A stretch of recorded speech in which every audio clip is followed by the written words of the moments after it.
नमस्कार प्यारे दर्शकों, नक्षत्र तक आपका अपना यूट्यूब चैनल। मैं आदित्य द्विवेदी, आपका ज्योतिष मित्र। आज एक नए विषय वस्तु के बारे में आपको जानकारी देंगे। आपकी कुंडली से जुड़े हुए विषय वस्तु के बारे में ही जानकारी देंगे। उसके पहले अगर आप अपनी कुंडली पर परामर्श चाहते हैं, खराब ग्रह दशाओं का उपाय जानना चाहते हैं और रत्न रुद्राक्ष आदि के बारे में जानना चाहते हैं तो आप 7800771770 पर कॉल कर सकते हैं, व्हाट्सएप कर सकते हैं। कॉल करके व्हाट्सएप करके आप शुल्क और परामर्श की प्रक्रिया आदि के बारे में जानकारी प्राप्त कर सकते हैं। चलिए शुरू करते हैं। आज के एक नए रोचक विषय वस्तु पर चलते हैं।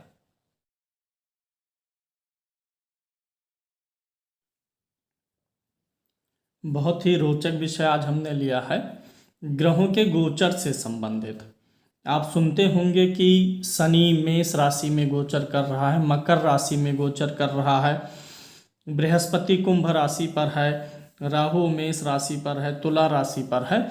तो ग्रहों का गोचर किस राशि पर है, यानी वर्तमान में जो ग्रह चलते हैं, यानी इसको इंग्लिश में बोलते हैं ग्रहों का ट्रांजिट।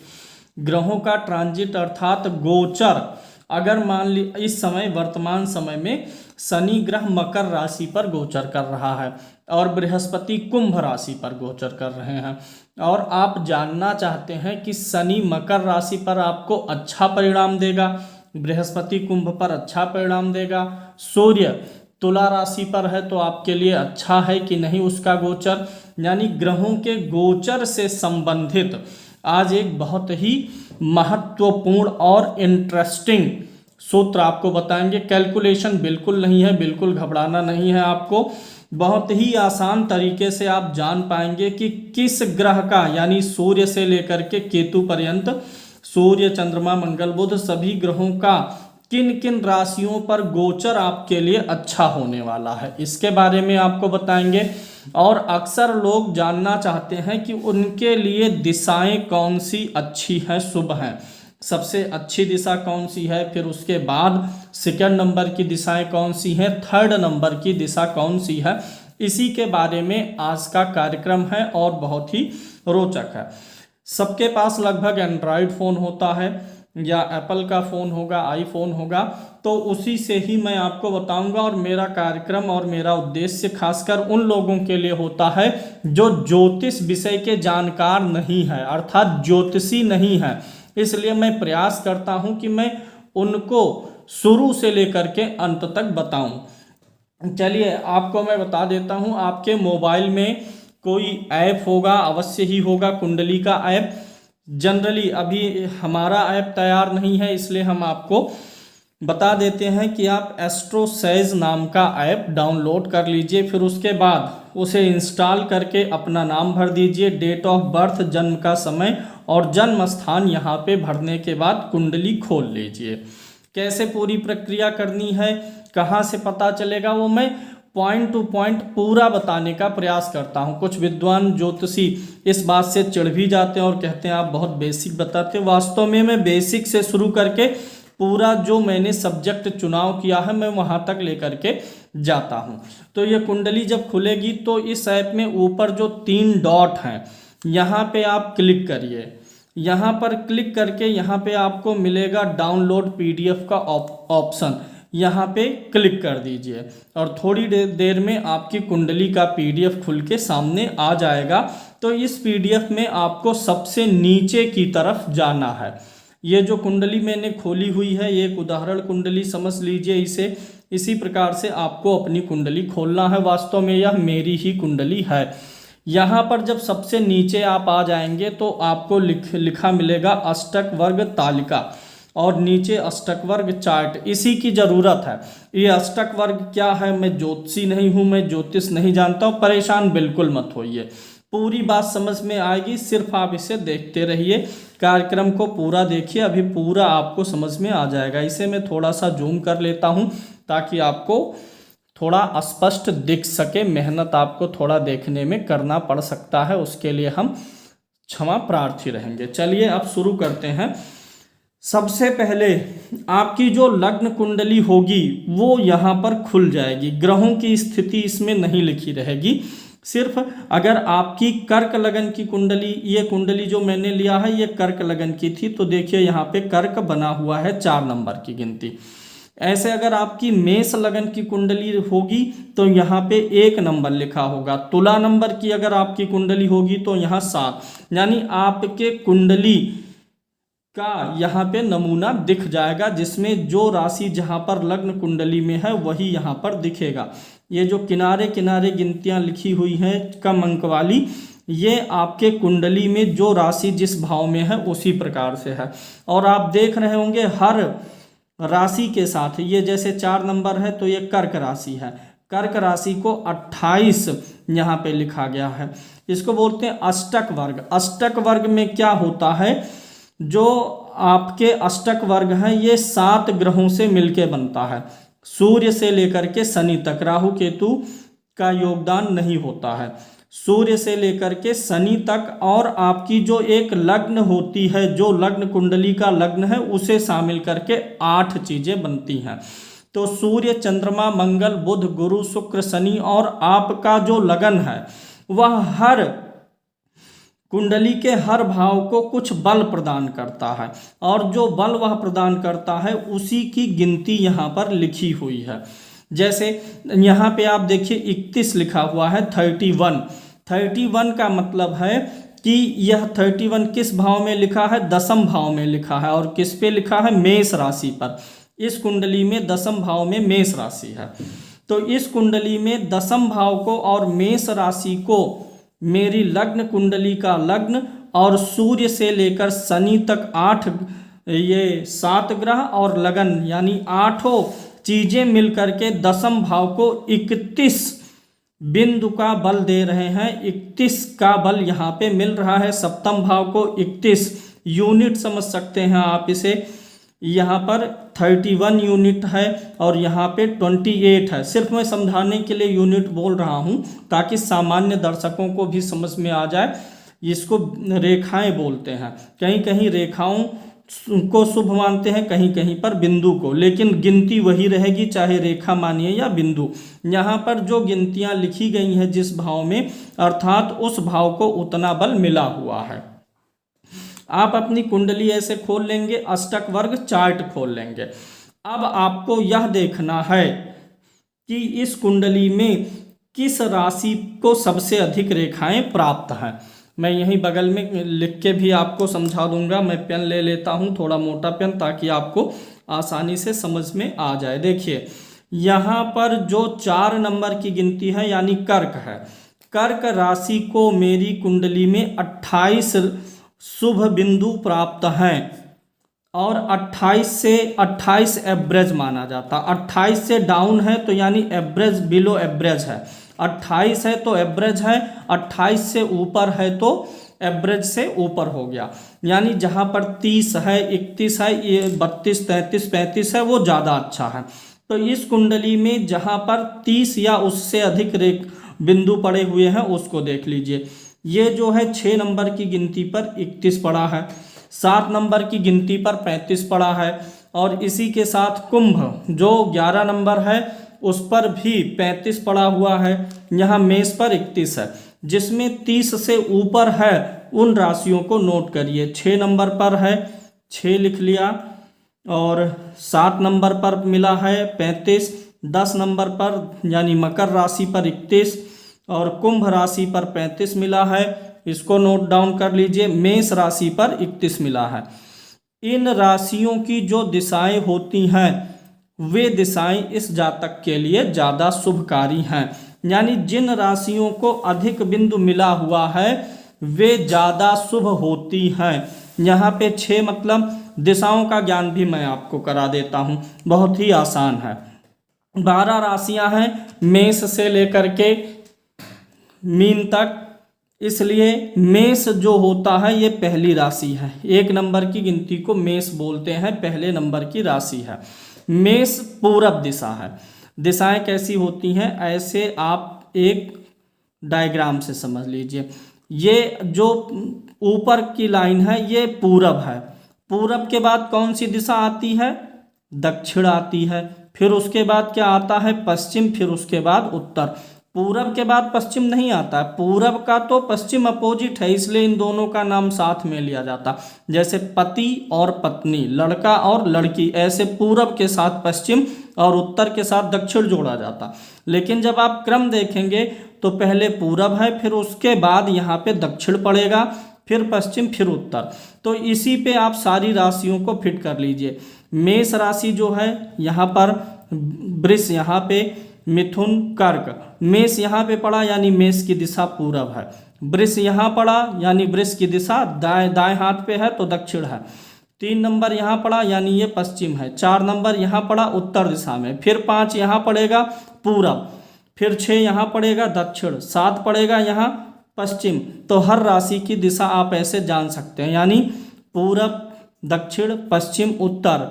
मेष, वृष, मिथुन, कर्क, सिंह, कन्या, तुला, वृश्चिक, धनु, मकर, कुंभ, मीन। जिस राशि की जहाँ पर दिशा पड़ी वो यहाँ से स्पष्ट है। तो इस जातक के लिए 6 नंबर यानी 6 कन्या राशि की दिशा, तुला राशि की दिशा, मकर राशि की दिशा, कुंभ राशि की दिशा और मेष राशि की दिशाएं इनके लिए लकी हैं, ज़्यादा अच्छी हैं। उस दिशाओं में जाना इनके लिए अच्छा रहेगा और उन दिशाओं से इस व्यक्ति को ज़्यादा व्यापार मिलने की संभावना रहेगी। तो अष्टक वर्ग चार्ट से मैंने आपको समझाया कि कौन सी दिशाएं अच्छी हैं। अब मैं आपको समझा देता हूं किस ग्रह का गोचर किस राशि पर रहेगा तो आपके लिए लकी रहेगा। गिनतियां यहाँ पर थोड़ी छोटी दिख रही हैं, लेकिन ध्यान से समझिएगा। यहाँ पर ग्रह लिखा हुआ है, यहाँ पर सभी ग्रह लिखे हैं, सूर्य, चंद्रमा, मंगल, बुध, गुरु, शुक्र और शनि। और इधर राशि लिखी हुई है। 1 नंबर मतलब मेष, वृष, मिथुन, कर्क, सिंह, कन्या, तुला, वृश्चिक, धनु, मकर, कुंभ, मीन। 12 राशियां होती हैं तो इधर 12 गिनती है। अब आपको देखना है, मैं एक ग्रह के एग्जाम्पल से समझा दूंगा, आपको समझ में आ जाएगा।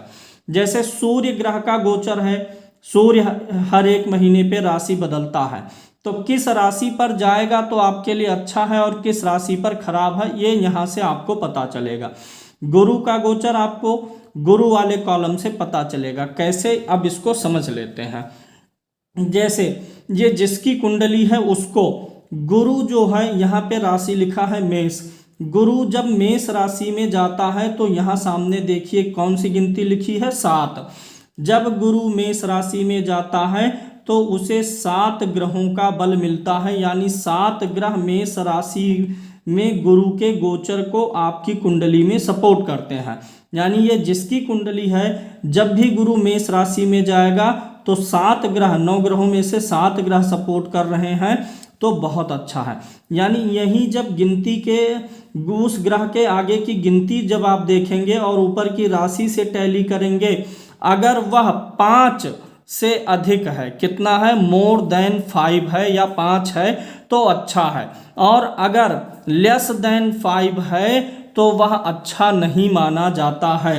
अब यहाँ पे गुरु वर्तमान समय में दिसंबर 2021 में गुरु कुंभ राशि पर गोचर कर रहा है। यहाँ पर आप देखिए कुंभ राशि कौन सी होती है, 11 नंबर। अब 11 नंबर की गिनती पर गुरु के सामने आ जाइए, गुरु यहाँ पर है और 6 यहाँ लिखा हुआ है। कुंभ राशि में गुरु को 6 बिंदु शुभ रेखाएं प्राप्त हुई हैं जो कि मोर देन 5 है। यानी इस जातक के लिए कुंभ राशि में गुरु को 6 बिंदु प्राप्त हैं, इसलिए मोर देन 5 एवरेज से अधिक है, इसलिए गुरु जो है शुभ प्रभाव देगा। लेकिन जब गुरु मकर के बाद मीन राशि में जाएगा, गुरु जब मीन राशि में जाएगा तो गुरु को देखिए मीन राशि में कितनी गिनतियां प्राप्त हैं, कितने अंक, गुरु यहाँ पर है, यहीं से टैली करते हुए जाएंगे तो मीन में गुरु को 3 रेखाएं यानी 3 ग्रहों का सपोर्ट मिला हुआ है सिर्फ। यानी जब गुरु मीन राशि में जाएगा तो ये 3 जो है 5 से 5 से कम बिंदु हो पा रहा है, अर्थात शुभ फल अधिक नहीं दे पाएगा, बल्कि अशुभ रेखाओं की संख्याएं अधिक जान पड़ती हैं, क्योंकि शुभ 3 है और टोटल मिलता कितना है, 7 तक मिलेगा। तो यहाँ पे क्या हो जाएगा, 7 यानी 5 जो है माइनस में गया है और 2-3 ही यहाँ पे मिला है, यानी बृहस्पति का गोचर यहाँ नहीं ठीक है।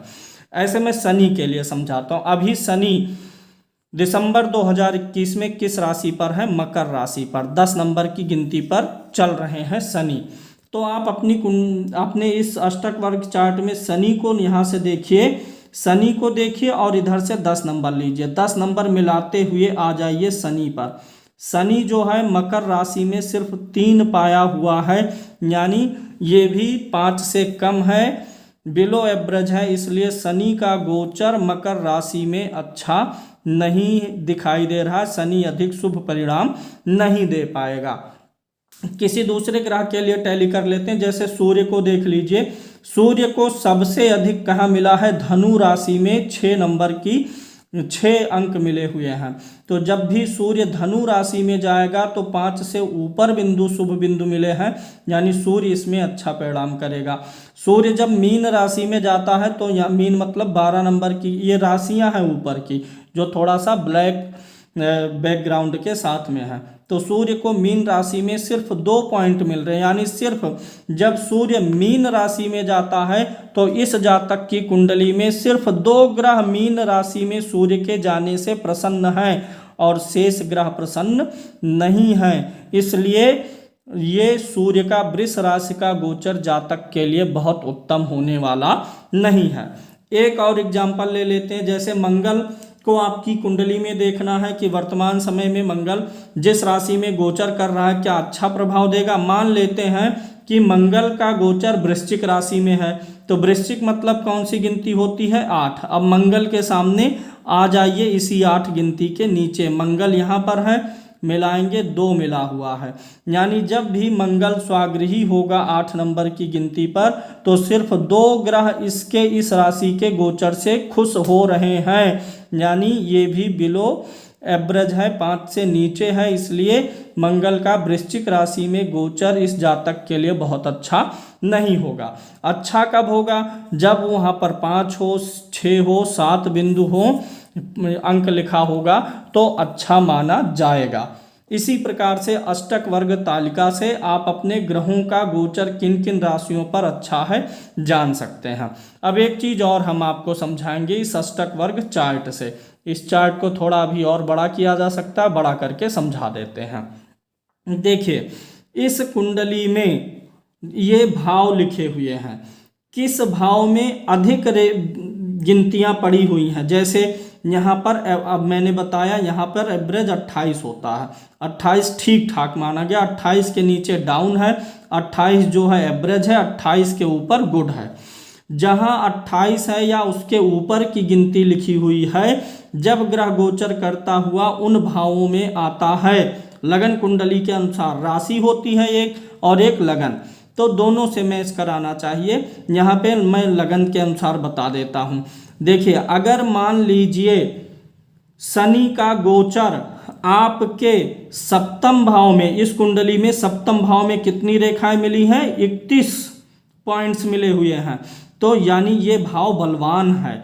जब भी कोई ग्रह इस भाव में आएगा जो भाव बलवान है, जिसमें 28 के ऊपर की रेखाएं हैं, जब भी उस भाव में ग्रह का गोचर आएगा तो उस भाव में वह ग्रह अच्छा रिजल्ट देगा।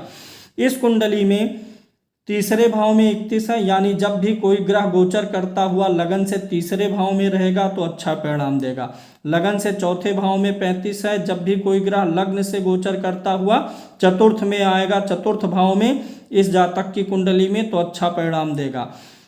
सप्तम भाव में आएगा तो अच्छा देगा, अष्टम भाव में भी आएगा तो अच्छा परिणाम देगा, दसम में जाएगा तो भी अच्छा परिणाम देने वाला है।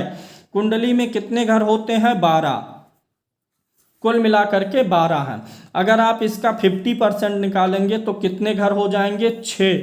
अगर आपकी इस अष्टक वर्ग चार्ट की कुंडली में कम से कम 6 घरों में एवरेज या उसके ऊपर की रेखाएं मिली हैं तो आपकी कुंडली बलवान मानी जाएगी अष्टक वर्ग सिद्धांत से। इसमें देखिए कितने घरों में 28 या उसके ऊपर है। एक तो ये हो गया 1, 2, 3, 4, 5 और 6, और यहाँ पर भी ले लेंगे 7, यानी 12 में से 7 भाव इस कुंडली के अष्टक वर्ग सिद्धांत से मजबूत हैं। यानी यह जो है 12 घर का 50% 6 है, उसके ऊपर है, यानी यह इस व्यक्ति का जीवन एवरेज से ऊपर होगा। ऐसे आप अपनी कुंडली में देखिए, अगर 12 घर में मात्र 4 घरों में अष्टक वर्ग में ज़्यादा रेखाएं हैं तो क्या हो गया, 12 का आधा 6 होता है, 6 से भी डाउन है, यानी 50% से भी कम आपकी लग्न कुंडली बलवान है। रोचक सूत्र मैंने यहाँ पर आपको बताने का प्रयास किया है। लाइक कर दीजिए, शेयर करिए और सब्सक्राइब कर लीजिए। आज के लिए इतना ही। जय श्री कृष्णा।